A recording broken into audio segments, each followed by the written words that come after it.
जळगावच्या जामनेरमध्ये सुलेमान पठाण नावाच्या 21 वर्षीय तरुणावर मॉब लिचिंगमध्ये मृत्यू झाला आहे। या घटनेनंतर परिसरात तणावाचं वातावरण निर्माण झालंय। पोलिसांनी या प्रकरणी आतापर्यंत 8 जणांना अटक केली आहे। आरोपींवर मॉब लिचिंग आणि हत्येचा गुन्हा दाखल करण्यात आला असल्याची माहिती पोलिसांनी दिली आहे। काय आहे प्रकरण सविस्तर जाणून घेऊयात या व्हिडिओच्या माध्यमातून। नमस्कार, मी सनी आणि तुम्ही पाहताय दैनिक राज्य लोकतंत्र। जळगाव जिल्ह्यातील जामनेर शहरातील एक धक्कादायक घटना घडली आहे। सुलेमान पठाण या 22 वर्षीय तरुणाची भर दिवसा अपहरण करून अमानुष मारहाण करण्यात आली आणि त्यातच त्याचा मृत्यू झाला। ही घटना संपूर्ण जिल्ह्यासह राज्यात चर्चेचा विषय ठरत आहे। सुलेमान पठाण हा तरुण आपल्या काही शाळा आणि कॉलेजमधील मैत्रिणींसोबत जामनेरमधील एका कॅफेमध्ये बसला होता। त्याचवेळी काही अज्ञात तरुण तिथं आले आणि सुलेमानला जबरदस्तीने तिथून घेऊन गेले। हे कॅफे पोलीस स्टेशनपासून काहीच अंतरावर आहे। नंतर या तरुणांनी सुलेमानला शहराबाहेर जंगलात नेलं आणि तिथे तब्बल 6 ते 8 तास त्याला अमानुष मारहाण केली। मिळालेल्या माहितीनुसार मारहाणीनंतर सुलेमानला त्याच्या मूळ गावी बेटावद येथे आणलं। गावात त्याच्या घरासमोरच त्याचं अर्धमेलं शरीर फेकण्यात आलं। त्यावेळी त्याची आई, बहीण आणि वडील घराबाहेर आले। त्यांच्यावरही हल्ला करण्यात आला। ही सगळी घटना पाहणाऱ्यांचे अंग थरथरून गेलं। सुलेमानचे मामा साबिर खान यांनी माध्यमांशी बोलताना गंभीर आरोप केले। त्यांनी सांगितलं की सुलेमान पोलीस भरतीसाठी ऑनलाईन अर्ज करण्याच्या तयारीत होता। माहिती घेण्यासाठी तो जामनेरला आला होता। त्या दिवशी तो मित्रमैत्रिणींसोबत एका कॅफेमध्ये बसलेला असताना त्याचं अपहरण झालं।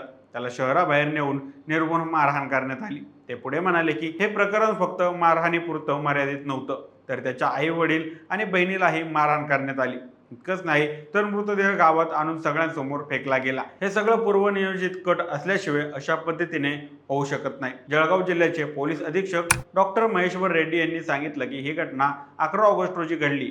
एका 17 वर्षीय मुलीसोबत एक तरुण म्हणजे सुलेमान कॅफेत बसला होता। त्यावेळी इतर काही युवक तिथे आले आणि दोघांना तिथून घेऊन गेले। नंतर त्या युवकांनी सुलेमानला त्याच्या मूळ गावाजवळील भागात नेऊन मारहाण केली। पोलिसांनी तात्काळ कारवाई करत या प्रकरणी 8 जणांना अटक केली आहे। यामध्ये आरोपी जळगावमधून ताब्यात घेण्यात आले आहेत। या प्रकरणी जामनेर पोलीस ठाण्यात कलम 103(1) आणि कलम 103(2) म्हणजेच मॉब लिचिंग आणि हत्या अंतर्गत गुन्हा दाखल करण्यात आलेला आहे। सुलेमानच्या नातेवाईकांनी सुरुवातीला मृतदेह घेण्यास नकार दिला होता।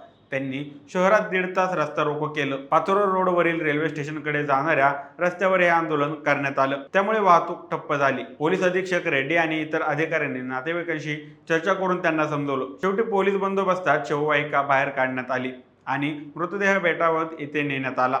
शवविच्छेदन अहवाल अद्याप हाती आलेला नाही, परंतु प्रथमदर्शी माहितीनुसार डोक्यावर झालेल्या गंभीर दुखापतीमुळे सुलेमानचा जागीच मृत्यू झाला असल्याचं सांगितलं जात आहे। सुलेमानचा मृतदेह गावात आणल्यानंतर अंत्यसंस्कारासाठी तयारी सुरू झाली। काही समाज नेत्यांनी सांगितलं की सिल्लोडचे आमदार अब्दुल सत्तार आणि माजी खासदार इम्तियाज जलील हे अंत्यसंस्कारासाठी येणार आहेत। मात्र प्रशासन किंवा पोलिसांना याबाबत कोणतीही अधिकृत माहिती नव्हती। त्यामुळे तासाभराची प्रतीक्षा केल्यानंतर कुटुंबियांनी अंत्यसंस्कार पार पाडले।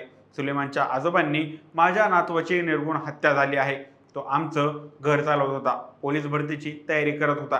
या प्रकरणातील आरोपींवर मोकोका लावण्यात यावा आणि त्याला न्याय मिळावा अशी मागणी केली आहे। तसेच अनेक सामाजिक आणि धार्मिक संघटनांनी या घटनेचा तीव्र निषेध करत विशेष तपास पथक म्हणजे SIT स्थापनेची मागणी केली आहे। पोलिसांनी याबाबत सकारात्मक भूमिका घेतली असून लवकरच SIT स्थापन केली जाईल असं पोलीस अधीक्षकांनी सांगितलं आहे। सुलेमान पठाण प्रकरणाने समाज हादरवून सोडला आहे। जातीय किंवा सामाजिक कारणातून एखाद्या तरुणाची अशा प्रकारे निर्गुण हत्या होणं हे अत्यंत धोकादायक लक्षण आहे। प्रशासनाने कठोर कारवाई करून दोषींना शिक्षा केली नाही तर अशा घटना पुन्हा घडण्याची भीती आहे।